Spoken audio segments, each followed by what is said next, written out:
سوال ہے کہ ٹیکنگ آف انٹرسٹ از حرام why giving is not. For example taking giving bribe are both wrong. کسی چیز کو جب اللہ تعالیٰ روکتے ہیں تو کوئی وجہ ہوتی ہے نا، اس کی کوئی سبب ہوتا ہے. تو یہ سود کیا چیز ہے؟ سود کو آپ جانتے ہیں کہ اللہ تعالیٰ نے حرام قرار دیا ہے.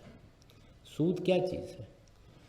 سود کی تعریف یہ ہے، اور یہ تعریف کوئی مذہبی تعریف نہیں ہے. جب سے دنیا بنی ہے اور دنیا کا علم شروع ہوا ہے اس وقت سے سود کی ایک ہی تعریف ہے، اس کی ڈیفینیشن ایک ہی ہے، اس میں کبھی کوئی اختلاف نہیں ہوا، آج بھی کوئی اختلاف نہیں ہے.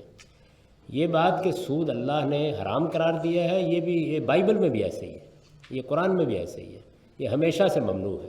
یہ ہوتا کیا ہے؟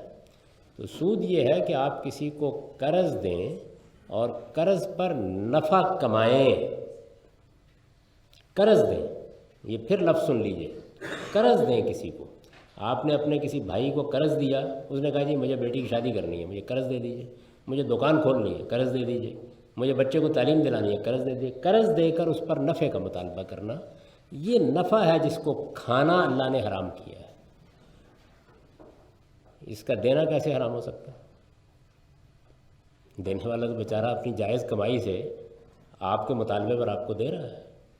تو اس وجہ سے آپ قرآن مجید کی سورہ بقرہ کے آخر میں، قرآن مجید میں یہ مسئلہ 3 جگہوں پہ زیر بحث آیا ہے، سورہ آل عمران میں، سورہ روم میں اور سورہ بقرہ میں. بقرہ کے آخر میں، روم اور اس میں تو ایک سطر ہے، لیکن بقرہ کے آخر میں پوری بات اللہ تعالیٰ نے کی ہے. اور جو بیچارہ سود دے رہا ہے اس کو مظلوم کہا ہے، اس کو مہلت دینے کے لیے تلقین کی ہے. تو جو چیز حرام ہے وہ سود کھانا ہے. رسالت مآب صلی اللہ علیہ وسلم کے زمانے میں جب سود کو آؤٹ لا قرار دے دیا گیا، ایک مرحلے پر آ کر اس کو قانونی طور پر بھی روک دیا گیا، تب ظاہر ہے کہ دینے والوں کو بھی روکا گیا.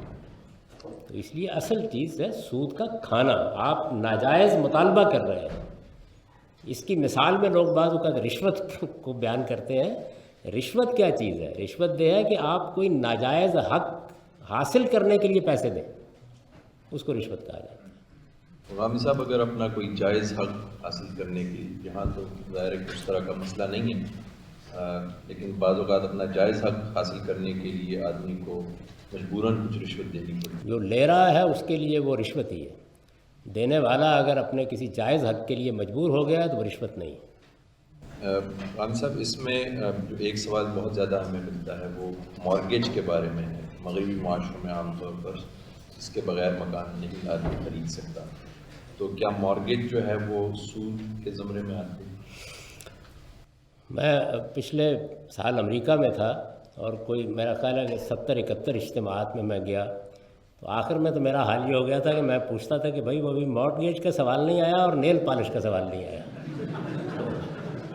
ایک سوال یہ محبوب ترین ہے اور دوسرا وہ محبوب ترین ہے. تو میں نے بڑی تفصیل سے اس پر گفتگو کی ہے اور میری یہ گزارش ہوگی کہ آپ اس کو سن لیجئے. میرے نزدیک یہ بالکل جائز ہے. جن لوگوں نے اس کے ناجائز ہونے کا فتویٰ دیا ہے وہ شاید دور حاضر کو سمجھ ہی نہیں سکے. بالکل جائز ہے، کوئی اس میں ادنیٰ درجے میں بھی کوئی چیز نہیں. یہ قرض کا معاملہ ہی نہیں ہے، یہ در حقیقت ایک خرید و فروخت کا معاملہ ہے. بینک ایک چیز کو خرید کر آپ کے حوالے کر دیتا ہے، آپ سے ایک ہائر پرچیز ایگریمنٹ کرتا ہے. اس میں آپ استعمال کا کرایہ بھی دے رہے ہوتے ہیں اور اس کے ساتھ قیمت کی قسطیں بھی ادا کر رہے ہوتے ہیں. یہ بالکل سود نہیں، یہ بالکل جائز ہے. جب میں نے یہ کہا ہے واشنگٹن میں غالباً تو کسی نے صاحب نے سوال کیا کہ 1 مکان تک جائز ہے، تو میں نے کہا 3 میرے لیے بھی خرید کے رکھ لیجیے. بالکل جائز ہے. اس کو سمجھنے میں اصل میں دیکھیے، میں پھر عرض کر دوں، جب میں نے یہ بات کہی تو لوگ پروپیگنڈا کرنا شروع کر دیں، سود کو جائز قرار دے دیا. یہ ہمارے ہاں کی بے انصافی کی آخری انتہا ہے. سود کیا ہے؟ قرض پر نفع کا مطالبہ کرنا. پوری مسلمان امت میں کسی کو اس سے اختلاف نہیں.